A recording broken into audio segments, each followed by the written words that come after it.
Are there any challenges in training farmers on SRI, especially in developing countries? Well, we've had difficulty getting much attention in developing countries because SRI as developed in Madagascar, initially at least, requires more labor. And labor is the big constraint for agriculture in almost everywhere, but particularly in developed countries.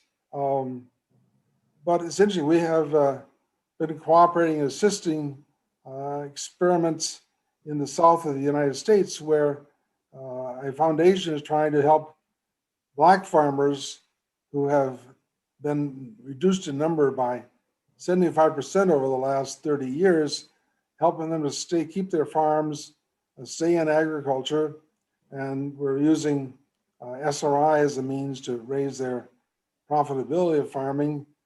It's interesting that the organic farmer up in Maine, whose carrots and apples I showed you, is again on his own time going down to the Delta, Mississippi Delta, Arkansas, Louisiana, to share with farmers there his knowledge of how to use SRI ideas. And particularly, he's very knowledgeable about small-scale mechanization. And so he's helping them with that.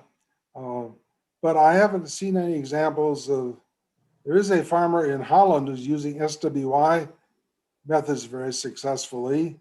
In general, in developed countries, once we had opposition from the International Research Institute, IRI, they sort of tuned out.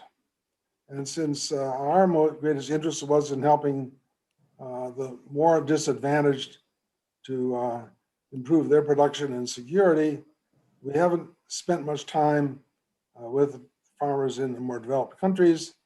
I'm told that I read there are some immigrants from the Gambia and West Africa now using SRI methods in the Hudson River Valley in New York State, not too far from Cornell, but I haven't been down to visit them.